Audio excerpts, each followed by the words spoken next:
Golden State Media Concepts Fantasy Football Podcast is your one-stop shop for fantasy football news and advice. Can't decide on who to draft on the first round? Going gaga on how to line up your team. Got you covered. Traditional leagues, dynasty league, PPR league, IDP league, even daily fantasy football league. Join us as we break down all the questions of fantasy football. It's the Golden State Media Concepts Fantasy Football Podcast.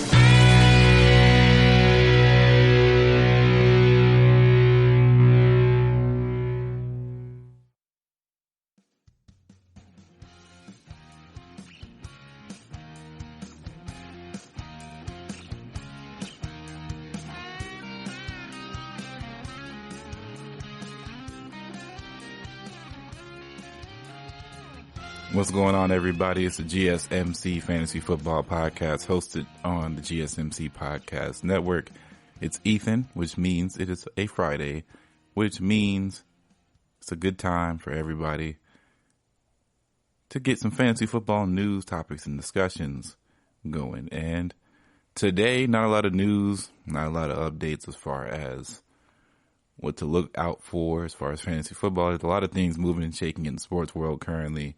And that is something that you should be paying some good attention to, right? So if you're a college football fan or anything like that, you are probably glued to your television, to your phone, notifications at all times, because you never know when the next domino is going to fall. But to stay tuned for all college football news and things that happen in college football, of course, please go subscribe to the GSMC College Football Podcast across the pond. I'm on there. We got plenty of other great speakers and commentators and podcasters out there alike doing great content for the college football universe. But today is fantasy, and we have so much more to really get into. For instance, today we're talking about daily fantasy. So why I'll be participating heavily this time around in daily fantasy. So last year I've dipped my toes in daily fantasy for the first time. You know, I stretched my fingers. I wiggled, my nose. I've walked into the direction of daily fantasy sports, and I enjoyed my time while I was there. Now, will I sit here and say that it consumed my life like any other media, any other form of fantasy sports? No. I wasn't really checking on the reel. I was more invested in the various leagues that I was in because I had more investment into those leagues. Daily fantasy just kept me playing. But as the state of sports are going, I may need to involve myself in daily fantasy a little bit more, as there's no telling how many leagues I'm going to be in this coming year. 2, I am not sure where the league is going to lay down the law on as far as how many games they're going to play, how they're going to handle COVID-19 suspensions, or let me not say suspensions. I mean as in precautionary quarantines, right? So if somebody gets a 14-day quarantine, or a team in general, how is that going to work? That's a lot of headache, especially if I'm trying to be a commissioner of a league, and I may not want to have to deal with that if somebody has some whack rules somewhere else. So how do I supplement my urge to play fantasy sports, fantasy football, and also not have to deal with potentially having a bad time? Daily fantasy sports, you get to put in every weekend and you get to have fun. I've been playing daily fantasy sports basketball as of recent, and it has been thoroughly enjoyable. Have I won? Not often. I'm probably batting 135 right now. It's not good, right? I'm not winning a lot, but I'm having fun. It's making me watch the games, and it's making me appreciate what the NBA has done thus far in making these games as enjoyable and as successful as they possibly could have been. So, what are some things that I will do to attempt to succeed in daily fantasy sports? Because I really did not succeed that much. Sometimes I made I made my money back, right? I didn't lose any money. So say if I bet or I put in $6 to buy into the pool, right? I'm playing FanDuel. It's a $6 buy-in. You draft your team. You hope for the best. A lot of the times I'll get my money back rather than make more. And if I do make, it won't be big time money, right? I'm not going to sit here and say I'm a big baller. I'm a galaxy brain type of player. I know what to do all the time, and thus I am rich, and I am giving you all my deepest, darkest fantasy football winning secrets, because that's not the truth. Fantasy football is not a guarantee. You can be as smart as you can, but sometimes you never will 100% know what's going to happen. Now, you can use your knowledge of the game, your knowledge of what's going on in the league to better your chances on potentially winning some more money, right? Knowledge is the most powerful tool that you can gain in anything in life and in fantasy football. So always remember that knowledge is power, but at the same time, it is very random at times. You never know what someone's going to do. So here are some things that I try in my daily fantasy sports lifestyle last year, and what I'm going to try to re-implement into my game to help me succeed and hopefully to help you all succeed as well. So first things first, you got to take some risk. Now, when there's money involved in everything, you always got to remember that there is going to be a risk and reward. If you're buying in something for $2, it's going to be a very low risk, which means it's probably going to be a very low reward. Now, of course, for example, I'm playing a fantasy basketball variant of daily fantasy sports on an application that asks me to bet who is going to have more fantasy points, more or less, for like maybe an X amount of number of players. And it could be fantasy points. It could be, of course, all different types of things. Points, rebounds, assists, 3-pointers made. We get those sort of things, right? If I can choose multiple variants of this more or less scenario, right? I can do 3 players. So that 3 times my bet. Or I can do a times 12. And that will be 12 times the money I put up. And you can put up multiple different types of money. So it's essentially gambling in a sense for fantasy sports. But the thing is, I typically go with the lowest risk in these sort of scenarios because I am not as savvy in basketball as I am in football. And in basketball, there can be so many different factors involved. You don't really know how everybody's going to perform, and especially in a bubble system. And you have to take into account every little minute detail in basketball. Now, for example, if I were to bet today that LeBron James would have less than 45 fantasy points, and I were to bet that Anthony Davis would have more than 45 fantasy points, and I would bet that the opposing team's player would have 60 fantasy points, like Giannis or something like that, and so on and so on and so forth, and that was like a times 20, and I put $2 down. Well, now that's a $40 bet that in all likelihood I would probably still lose, but the buy-in price is so low, my risk is very low for a reward that in reality feels high because it's $2 to 40, but at the same time, if you were to bet more money, you would get so much higher rewards to where it gets the higher risk factor. And I'm sure most people listening understand what a high risk, high reward, what a low risk, low reward sort of situation is, right? But here, bringing it back to fantasy football, I'm not speaking on money risk. I'm just giving you guys examples.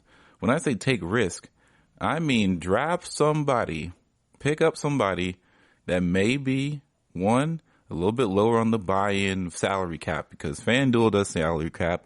I'm pretty sure DraftKings does salary cap as well, where you take a player that you may be a little bit under your radar, under your budget, and you're saying this guy may be able to get it done. He may not perform consistently all the time, but he might be somebody who gets the job done this week. And if he does, you could reap good benefits. If he does not, you might end up not breaking even. So more times than not, if you're a smart player, you will find yourself breaking even more times than not. But in order to win, you gotta make multiple attempts at taking risks. You can't be afraid to lose money. And if you're betting money and afraid to lose it, you probably shouldn't be in this sort of environment anyway in the first place. So take risks. That's number one. Number two, don't bet on matchups or games that you have not at least watched before this year.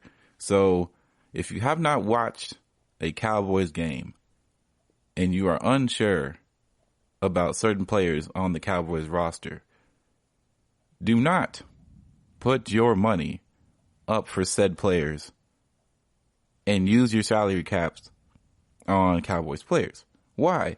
Because you don't know really how they play. You can see the stats. Everybody reads stats, right? We think that we know everything through stats, but we got to remember, sometimes the eye test does help. Sometimes we can see things with our eyes and our gut feelings that help us make informed decisions along with the statistics, along with the opponents they're playing against, along with the advanced statistics. But watching the games are very important. Very important. Because you can tell certain things from watching the games you can't otherwise.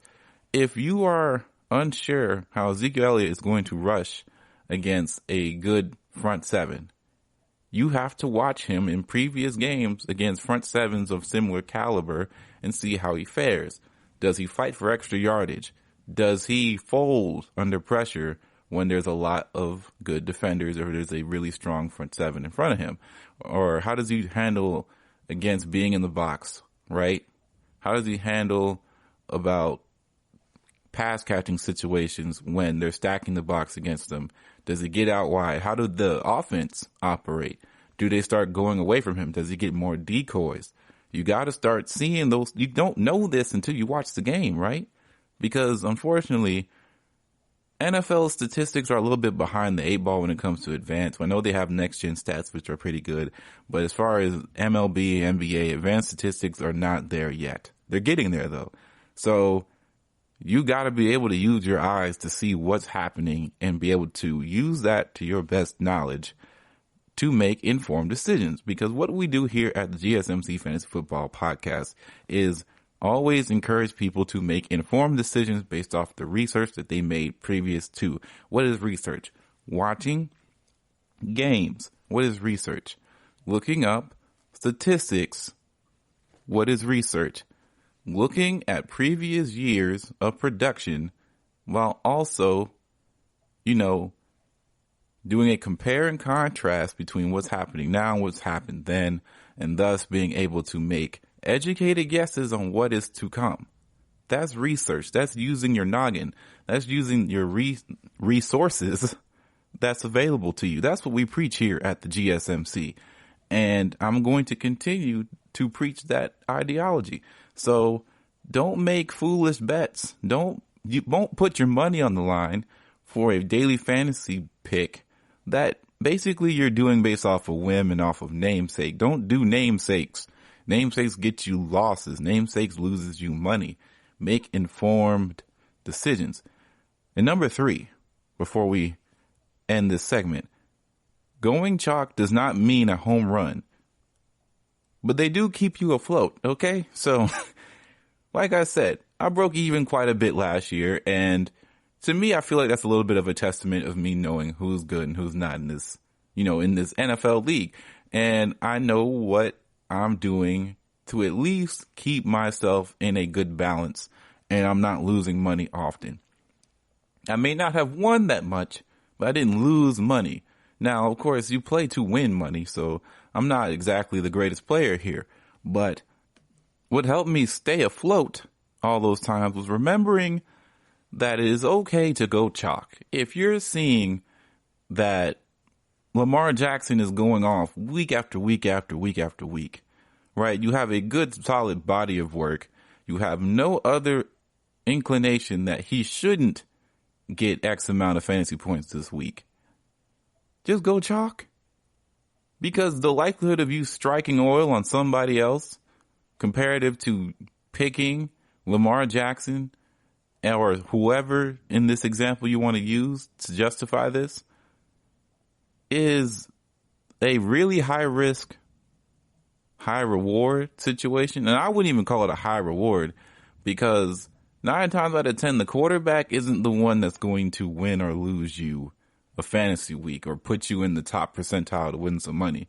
It's going to be the guy who you did not really expect to go off, that got 2 touchdowns and 50 receiving yards or something like that, or a running back that decided to really unleash his inner Barry Sanders or something like that, to where you just start seeing numbers fly out the wazoo that nobody really could have predicted. But you do see some people get those monies, and you're not going to be one of those guys that week. But because you stayed chalk, you didn't lose a lot of money. So I know that kind of, takes away my point about taking risks. Now, I'm saying you take risks at times, but if you're not feeling a certain week, but you still want to play and maybe able to get a chance to win a couple bucks, not something crazy, but you have minimized the risk so much that where you can play and you're basically just playing with house money and you don't really care too much about what happens, just go chalk, because you won't lose a lot of money. If you lose any at all, you probably won't lose money. So don't be afraid to go chalk. You don't always have to press the issue. You don't always have to throw the Hail Mary. You don't always have to swing for the fences, right? Because when you always swing for the fences, your batting average is not going to be that high. All right. We're going to take our first break here, and we're going to come back in the podcast talking about waiver wires and what's going to happen this season. All right. GSMC. Are you looking for the very best NFL and college football podcast? Then check out the GSMC Football Podcast. Get the latest football news both on and off the field. From the NFL Draft to trades to the rumor mill to the NFL Combines. They got you covered. That's GSMCpodcast.com/football-podcast. Get updates on college rivalries, game day insights, and much more. It's football talk the way you want it. This show eats, sleeps, and breathes football. Don't forget to like them on Facebook and follow them on Twitter. Visit GSMCpodcast.com for more info.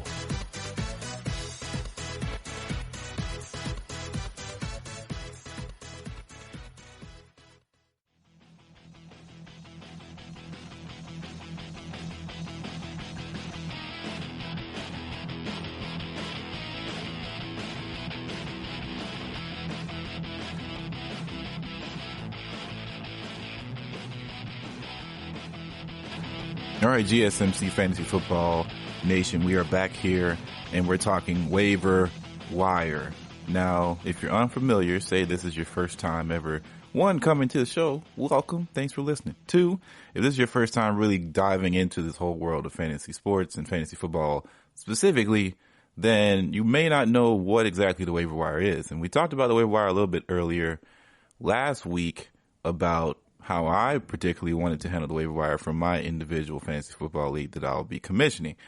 The waiver wire is basically like the free agency market. If you ever played Madden, you know you can pick up free agents off the cuff. The waiver wire is similar to that, where if there's somebody out on the market that no one has drafted, they are they're an unrestricted free agent. They are somebody who was undrafted. You could use any variable or any way to frame it, but they are a player that's available for your picking depending on certain situations, right? So the waiver wire is a very useful tool to fantasy football owners, and you should always look at the waiver wire at least once a week, bare minimum. I usually look at it twice a week because you never really know what's going to happen. As the rain is starting to pour down outside of my home. Regardless, as the rain pours down, we're going to rain down some facts about the waiver wire. How about that? So always try to look at it at least once a week, bare minimum. I go twice because there's a Monday night game, there's a Thursday night game, and then there's Sunday. Within those 3 game days, you need to look at the waiver wire at least once. And then I look at it twice because Sunday is a pretty big day. And then I may not check it Monday, but I'll check it after Thursday to see what happened. Thursday night, if somebody is looking like a good trend, and you may need to find somebody a diamond in the rough. So while we're talking about the waiver wire, I wanted to bring up what this ideology is that people have been thinking about. So is the waiver wire going to be extremely important this year? And I say that as we're in the middle of a pandemic. It's getting kind of weird. It's getting kind of scary. We don't know what's going on with fall sports, but we're trying to think positive and move forward as if things are going to work out, because you have to try. The leagues have every right to try to make this work out, and the NFL are still trying to make this work to the best of their ability. No bubble, right? So with that being said, the waiver wire might be important, as some people might think, because you may not have players to play with every week. If we see in the NFL, what we see in maybe the MLB, right, where people are getting positive tests, people are having to sit down, people who have been in contact with those who have tested positive have to sit down maybe even longer than people who have already tested positive, right? Whole teams, whole series of games shut down, postponed, canceled, whatever you want to call it, has happened in the MLB a few times, and the season is very, very fresh. It's very new. It has not taken off as much as you would think, or as far as you would hope for before, something like this would have occurred. But it's an unpredictable thing. You couldn't predict this was going to happen. You wouldn't have known. They had to try. So with that being said, a lot of people are using the same ideology, the same logic, and you're saying, well, look at what the MLB is doing and look what's happened to them. How are we going to assume that football players are not going to contract the coronavirus? And if they do, or even a staff member, what happens if a whole team shuts down? What happens to those games? That's at least 2 games a week that is going to have to not happen. I said 2 games a week. 2 games, 2 weeks, potentially people have to shut down. So what happens there when you have players on said team that shuts down for 2 weeks, right? Well, people are thinking, well, I may have to turn to the waiver wire. Or worse, what happens if a player gets isolated, right, and you need to replace him off that same team? Is the waiver wire actually going to be better for you this year? Is it going to be extremely important to pay attention to it? Well, I personally don't think there will be that much of a significant change, and it won't be any more important than it was the previous year. And here is why, right? The waiver wire has always held some sort of importance. The waiver wire is one of the most beneficial resources that anyone can use in a league. You should be using it not sparingly, but very willingly, unless you have a waiver wire budget, right? Say if you have a waiver wire budget of 100, you don't want to go out there spending out waiver wire money here or there every single week, right? That's not beneficial, and you're probably going to have to start dropping players that you want to keep if you keep doing that, right? But if you use it strategically, you can definitely find some diamonds in the rough. You can find some hot streak guys. You can find some guys who can supplementally fill your lineup if you have an injury. We have injuries all the time in NFL. I'm certain if we play NFL football this year, which it does look like we're going to play, there's going to be injuries, and thus you're going to have to replace players. And if you decide to replace players with the waiver wire, you're doing your job. So I feel like as a couch GM, as a love sofa head coach, you're going to have to use the waiver wire no matter what year it is, no matter COVID is here, no matter if it isn't. You have to be on your P's and Q's on the waiver wire. So I feel like it's not going to be that much more important than it is previous years. I just think that people are going to be even more sensitive about it. So also, it is going to be significantly tougher, though, to score on guys when multiple players or a whole team gets shut down, because that affects multiple people in the league. And if that affects multiple people within a fantasy football league, you're going to be in trouble, right? You're going to be like, well, how am I supposed to replace so many people on the roster? Who am I going to put there? That's why you got to draft smart this year. Drafting this year is going to be some of the most hardcore, some of the most tactician level, big galaxy brain level drafting this year.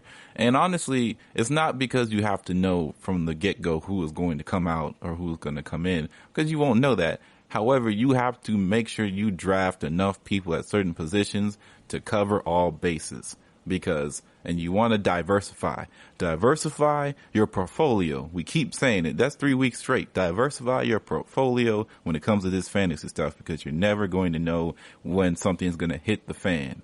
And when things do hit the fan, you better be prepped. So you better start looking at that waiver wire. Keep in mind, it's a place where you can plug in holes on your team or potentially get a breakout guy, right? So that's a big tool. That's a big reason to use the waiver wire. But let's not forget, what is the main purpose of waiver wires in general leagues? Is to help players who are not doing well, who are struggling, who are on the bottom tier of their conference or of their whole league, to get ahead of the game, to get back into the winning ways, right? Especially if they get the short end of the stick, get the injury train right away, real early, it may help somebody. There's always one diamond in the rough on somebody's waiver wire. It happens all the time. I guarantee you, nobody had Raheem Mostert on their drafted team for the most part in 2019-2020 season. That just wasn't happening. So here we are, right? People ended up picking him up. People pick up players all the time. It's a part of life. So that isn't going to change, and I don't think it will make it won't make the matters worse, right? It won't make the waiver wire experience any more difficult. It won't make the waiver wire experience any more easier also. Just because I don't think it will change that much as far as importance does not mean it won't change as much as difficulty. Because if you're in a uber competitive league, the waiver wire was already a bloodbath, and that's the difference here, right? So this is where I've changed tone, right? I've been saying, oh, it won't change that much. It won't change as much significance. But here's where it does change for the attitudes, the way people look at the waiver wire, the way people frequent it. It is going to be an aggressive turnout. People are going to be foaming at the mouth for the next piece of bacon, right? For the next guy. People are going to start stockpiling. People are going to start predicting outcomes and start taking players away from others because they realize that somebody may not end up being on the roster or somebody may not be able to play this week. And they are going to swipe them up quick, fast, and in a hurry. So you have to be on your P's and Q's. Remember, guys, knowledge is power. And people will use it to their advantage and get grimy. And I say get grimy a lot on this podcast, right? As in, people are going to become a dirt bag. People are going to end up looking around and rubbing hands and say, ah, ha, ha, I got you now. This league is mine. I'm running the circles around you boys or girls, and you're going to have to pay the price.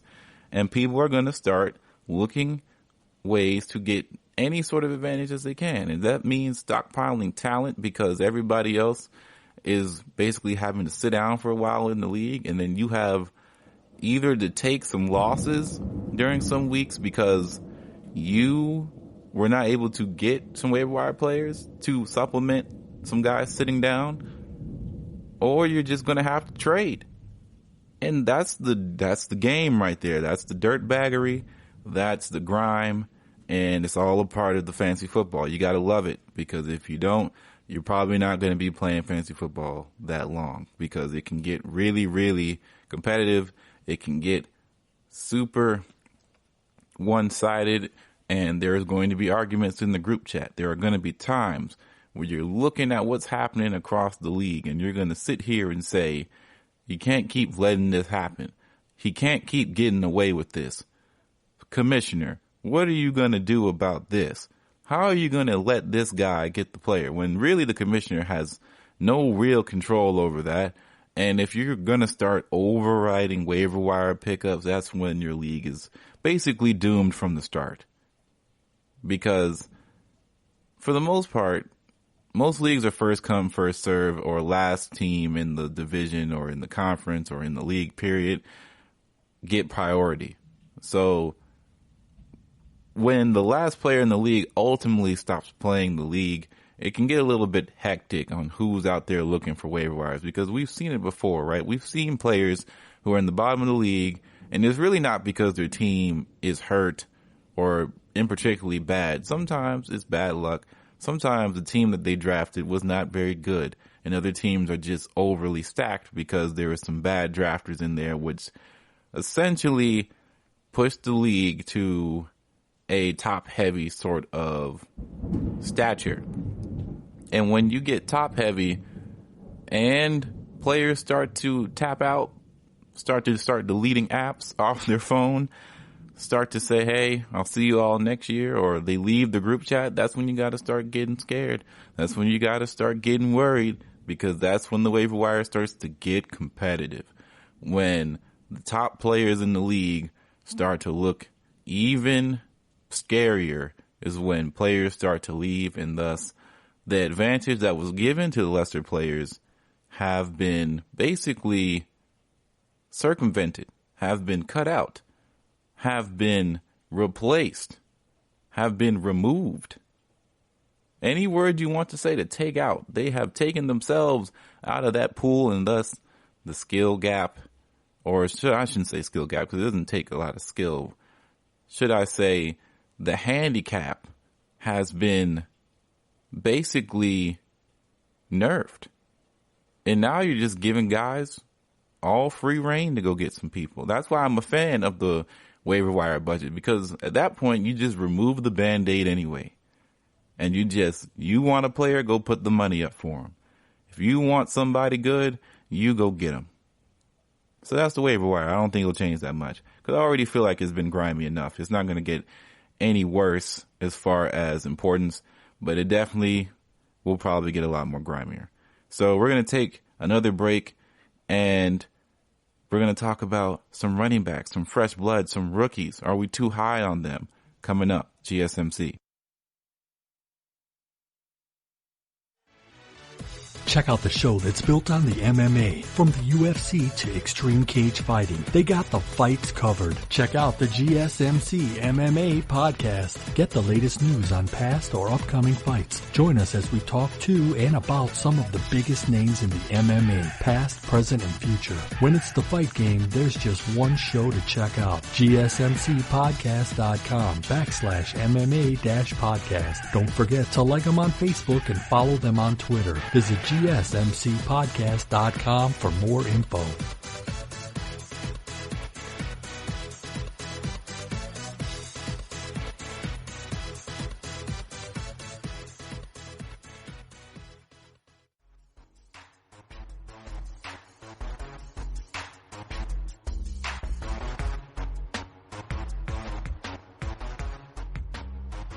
What's going on, GSMC Nation? We're back here again talking fantasy football, and let me tell you, the storm is not letting up. It's been raining for the past few days, man, and it's been getting crazier and crazier here as we are in tropical storm season for sure, and there's a lot of things going on down here in the dirty South, and one of those things are constant thunderstorms. But we're going to make it through, as we always do, and we're talking about running backs right now. Rookie running backs. We're going to be talking about really this could apply to any rookie position, but running back specifically, because for fantasy football purposes, they are some of our most used examples of production and immediate reward on value.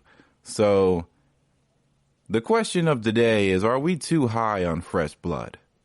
What I mean by that is, if you look at the landscape of the league when it comes to running backs, a lot of the times we are looking for guys to win us our league because league winners are typically running backs.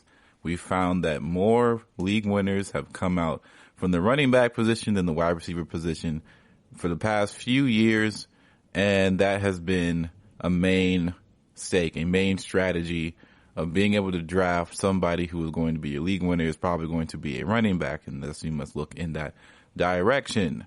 So something about this is gone awry, and we have maybe teetered the line too far. Have we gone too far on fresh blood? Have we looked at rookie running backs? Have we looked at first-year guys, second-year guys, fresher individuals too much?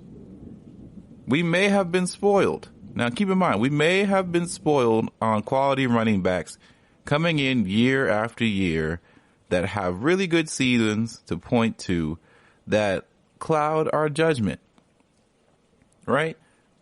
When Alvin Kamara was drafted in the league, right, in the NFL, it wasn't a big talking point.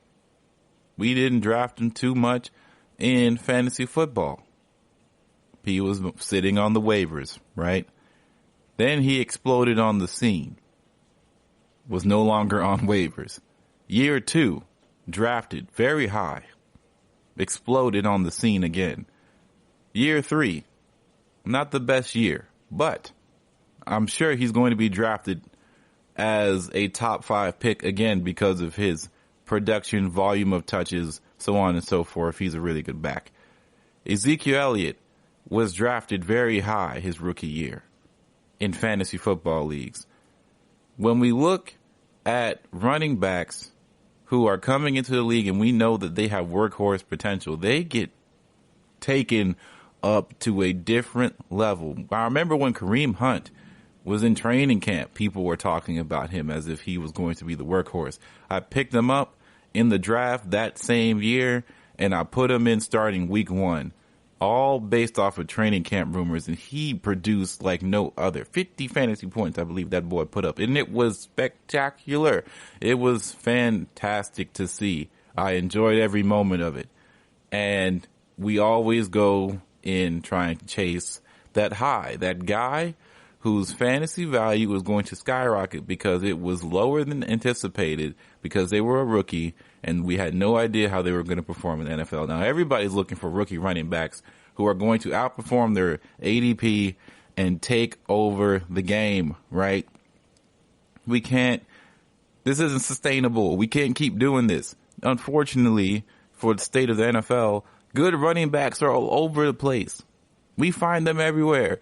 You can't hide anymore. You can't just hide good running backs. Running backs are very skillful these days, and I keep saying it. This is why the position, although it's my favorite in the league, it is utterly devalued.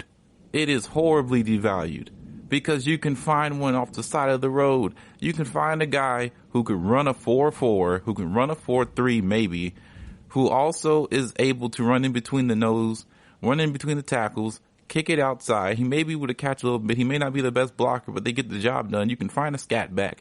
You can find a guy who can be on there in the first 2 downs. You can get productive backs literally anywhere you want to. And they're easily replaceable. So it's too hard to find somebody that you're going to sit here and be like, yeah, definitively, I'm going to draft this rookie running back because he looks like he's going to be the bell cow. He's going to be the next Alvin. He's going to be the next Christian McCaffrey. He's going to be the next Ezekiel Elliott or whoever you want to use in this example. There's just too many running backs right now in the league that are very quality, who can do many great things with the football in their hands and have all potential to be league winners at a certain point. I remember Marlon Mack was looked at as a league winner in many people's eyes in the next few years. And then the Colts went and drafted another one. So now people are saying Jonathan Taylor might be the next guy whose value is going to skyrocket and be a league winner. The Colts head coach, Frank Wright, said Marlon Mack is the starter, but he isn't afraid to go to the hot hand, right? So throughout the season, we have to monitor what happens with, of course, Marlon Mack and Jonathan Taylor. Who's going to get more touches? Who is looking like they're winning that battle? By the end of the day, they are in a running back by committee system of 3 of them, not just those 2, but let's not forget about their pass catching back out there as well, right? He's been in the mix for a long time. This is where the league was trending for a long time. It's very rare we see somebody taking 25 touches a game, let alone 30. Right, Ezekiel Elliott might be a dying breed, right? We're seeing it now. They're not getting paid as much, and they don't want them to expire too fast. Ezekiel Elliott is a dying breed. Derrick Henry is a dying breed. We're not seeing them like we used to, where guys are just tanking stuff. Adrian Peterson is a dying breed. They're not taking that much punishment. They're not receiving the ball that much. They're not running in between the tackles as much as you'd think they would. They're getting out wide. They're catching passes, and they're getting put in the slot. They're being versatile tools on offense. But for fantasy football purposes, that means that sometimes they are being placed situationally in games that are not beneficial to us players. And we have to be okay with that. But we also have to realize that they're still our bread and butter in this game. So what is my point? My point is, you take a back these days who have proven that they are going to be the back. We cannot keep relying on the idea that we have to outweigh value. If you know for fact that you're going to get more value out of a guy like Le'Veon Bell than you are from, I don't know, Mr. Vaughn from the Buccaneers when he comes back or when he's able to practice, right? You better go get Le'Veon because he's at least shown you what he's capable of doing.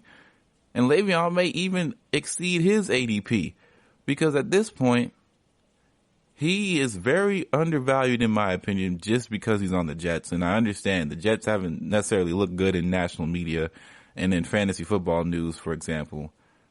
But Le'Veon Bell is the only guy in that ranking tier that is going to get any touch number he wants.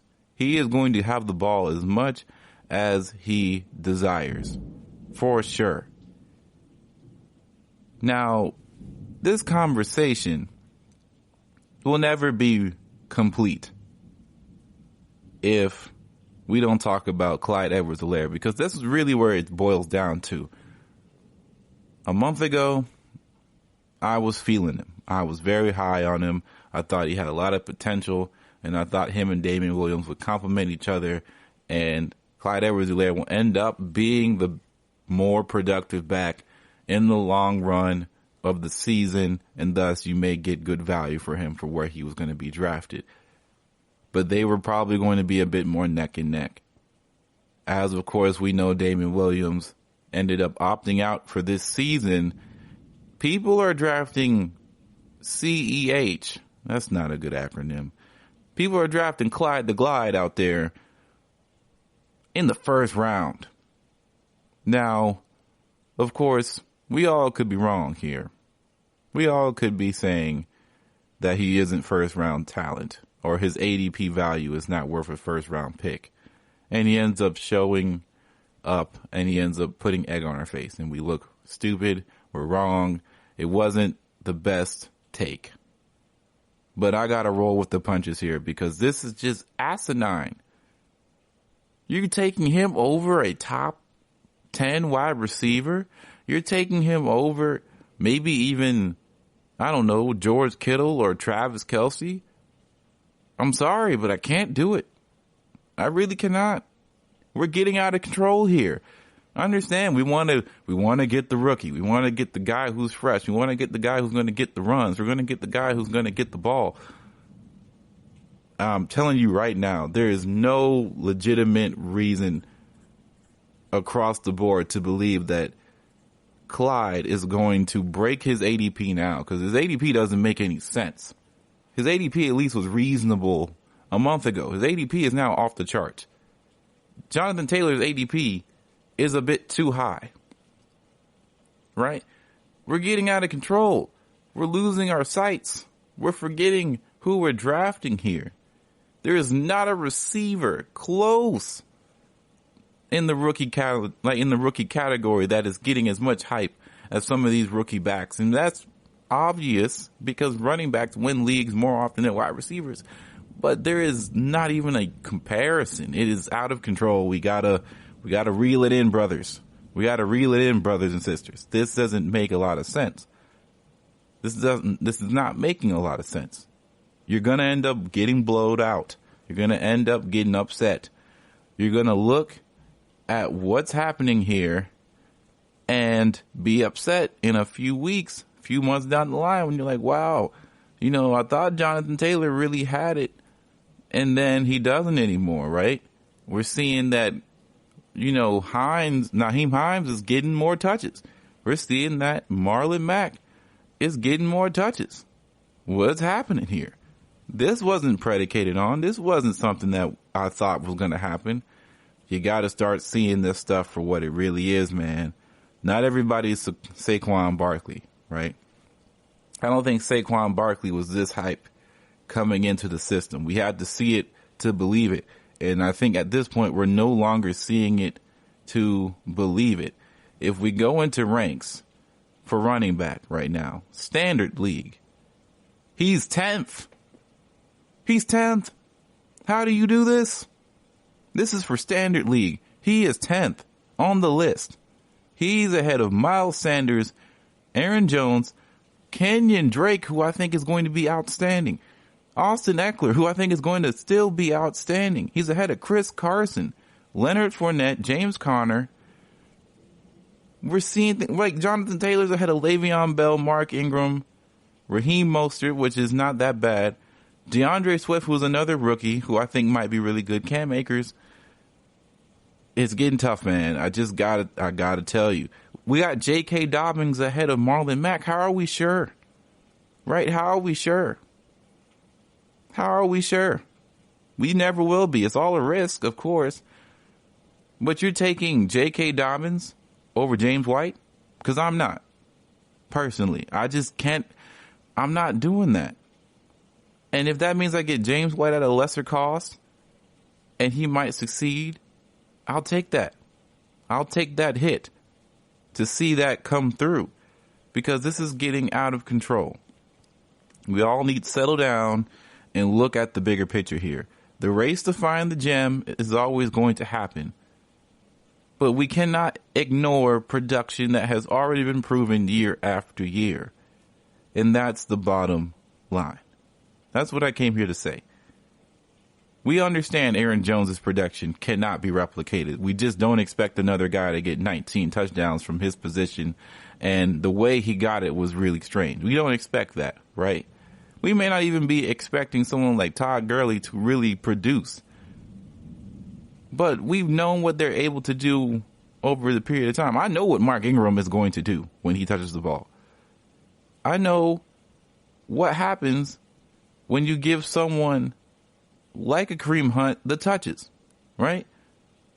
I know that Marlon Mack is capable of doing great things. I know that Phillip Lindsay on a good year is decent, right? We know these things. We know that Chris Carson is a quality back. But we don't know what Clyde Edwards-Helaire has in his stock. We don't know.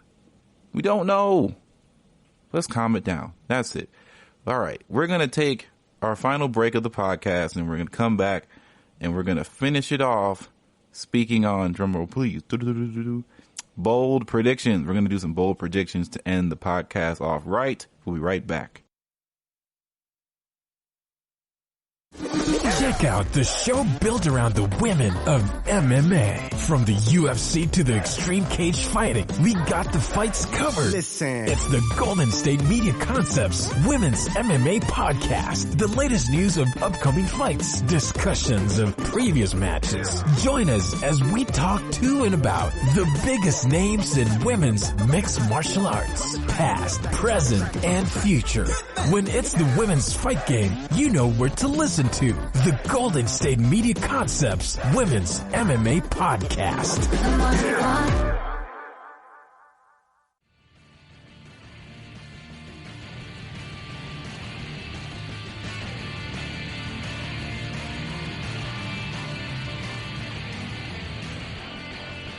All right, GSMC Nation, we are back here again to finish off the podcast.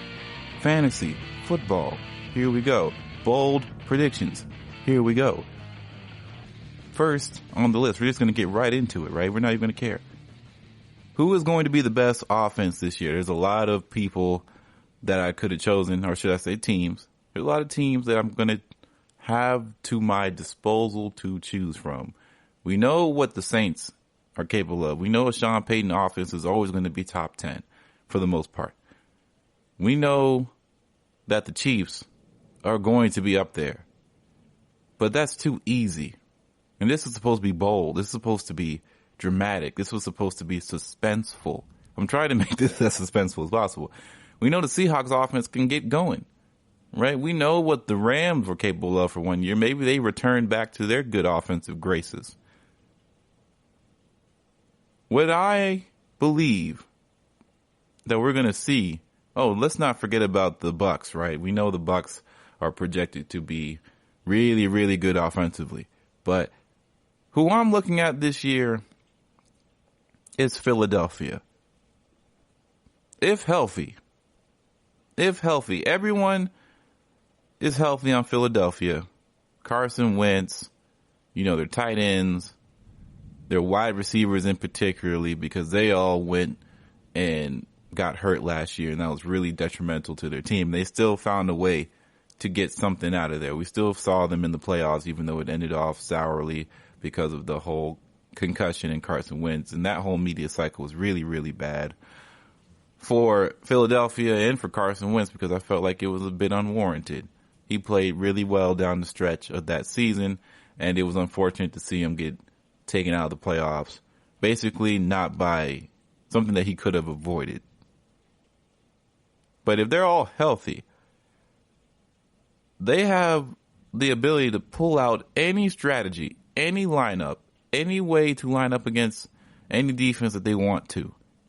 They have a plethora of players that they can use to their disposal that they want to use. Their lineups are very versatile, right? They have 2 quality tight ends. They have receivers that really can light it up. So let's go down the line. Miles Sanders, excellent guy that we think is going to do some damage. We saw what Boston Scott was able to do, right? They have Corey Clement, who is no scrub, right? Elijah Holyfield, who I watched in college. He's a pretty decent player. Deshaun Jackson, when he's able to play. Alshon Jeffrey, when he's healthy, he can do some things. Jalen Reagor, a newly drafted wide receiver who looks to be a speedster and can get some things done. Zach Ertz, one of the best tight ends in the league still. And, of course, they have Dallas Goedert, who is also one of the better tight ends from last year. They have a pretty good offensive line with Lane Johnson, Jason Peters, if they're all healthy. And let's not forget about Carson Wentz. And also, what's that in their third string quarterback situation? Jalen Hurts, another guy who can add some spiciness to a offense that likes to get a little bit creative, don't you think? I feel as if this is some offense that is going to explode when the time is right. Now, they're in a division that is very winnable. Dallas looks very good right now. We saw they just picked up Everson Griffin, I believe.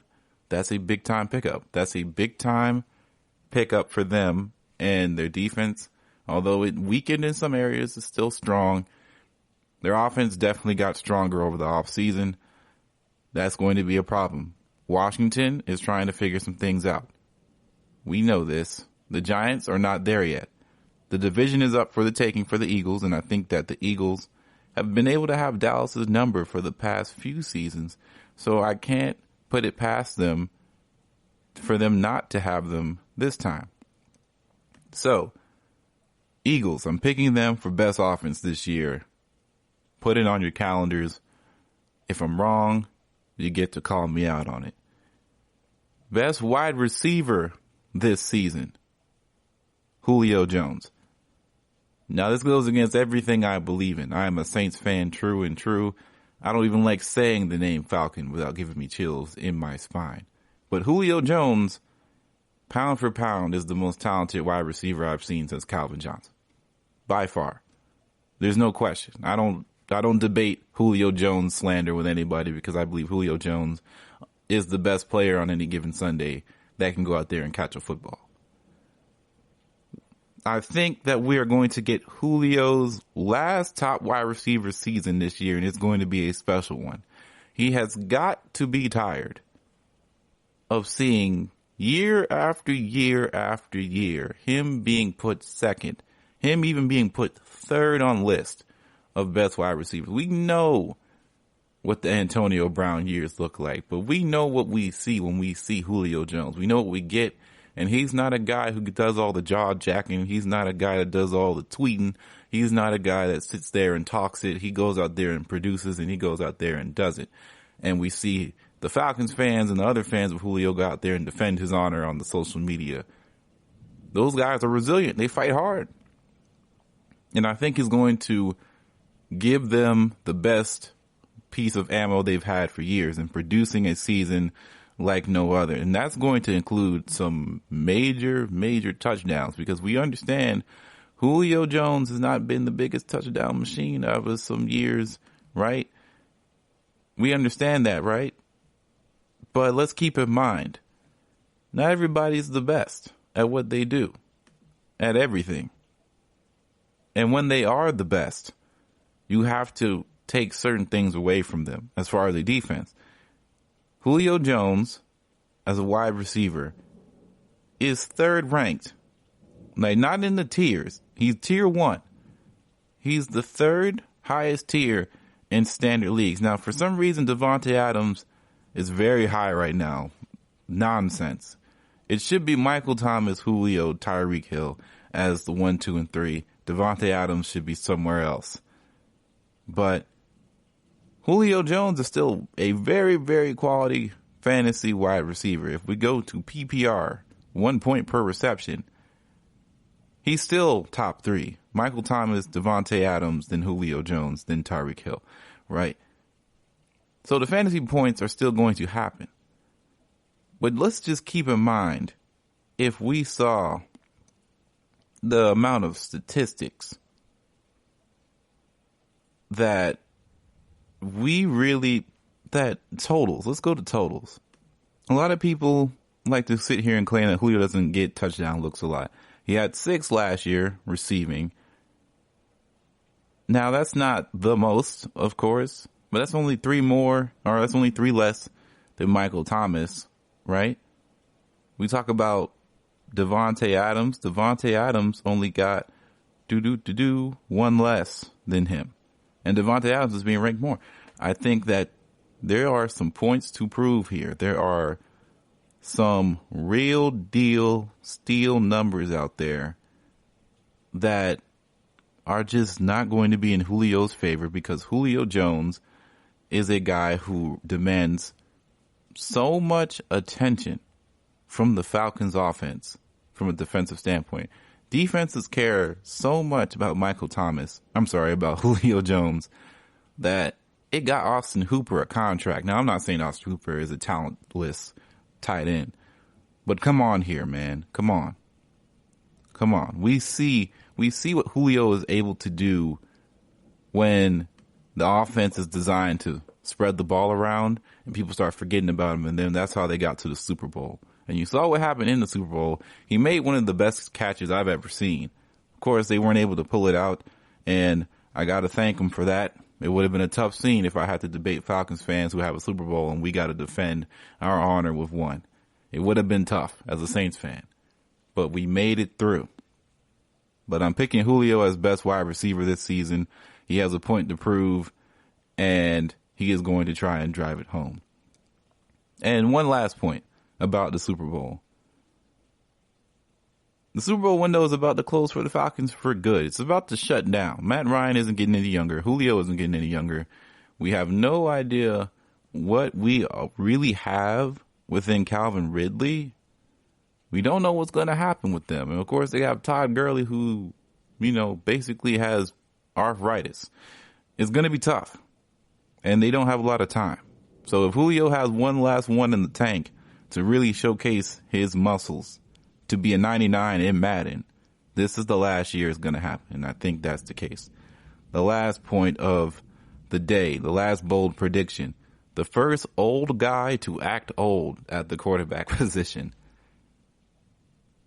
Big Ben. Now, why didn't I go Drew Brees? Why didn't I go Phillip Rivers, who should be the first overall pick in this category? Why didn't I go Tom Brady? It's really simple, honestly.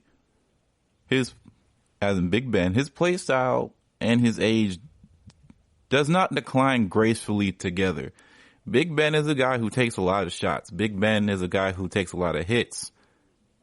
Big Ben is a guy who usually likes to get back up, but is not afraid of taking the big knockdown in order to stand in the pocket and stay strong. He's been a big time old oak tree for a long time, but the oak is starting to get weak. The branches are getting brittle, and we're seeing it time and time again that Big Ben is not as durable as he was once before.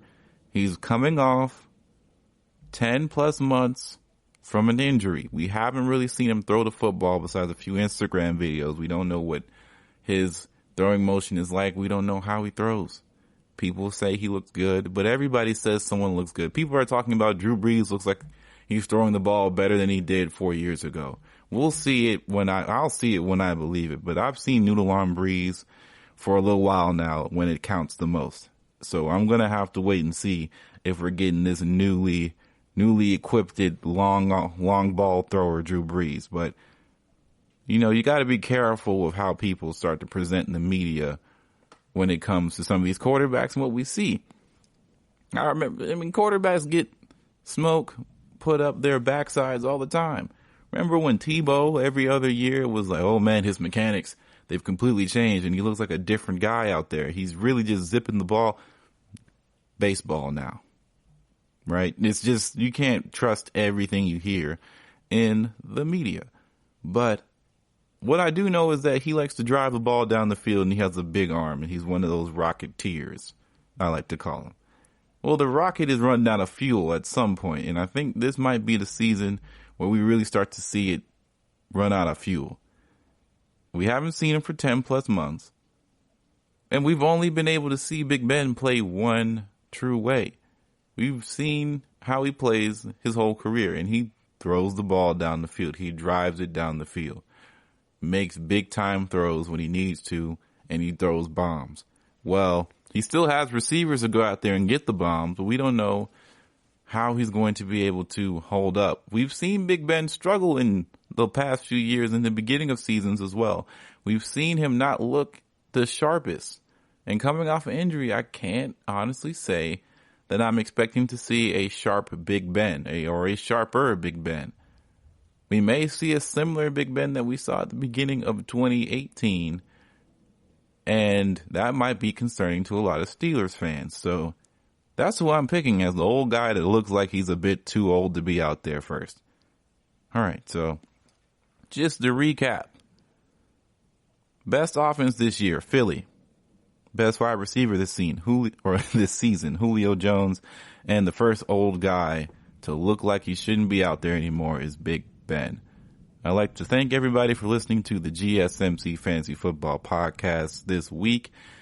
Don't forget to subscribe, rate, and review the podcast. Don't forget to follow us on social media, Facebook and Twitter at GSMC Fantasy Football. Keep rocking with us. Thank you for listening, and we'll see you all next week. Peace out, man. You've been listening to the Golden State Media Concepts Fantasy Football Podcast, part of the Golden State Media Concepts Podcast Network. You can find this show and others like it at www.gsmcpodcast.com. Download our podcast on iTunes, Stitcher, SoundCloud, and Google Play. Just type in GSMC to find all the shows from the Golden State Media Concepts Podcast Network. From movies to music, from sports to entertainment, and even weird news. You can also follow us on Twitter and on Facebook. Thank you, and we hope you have enjoyed today's program.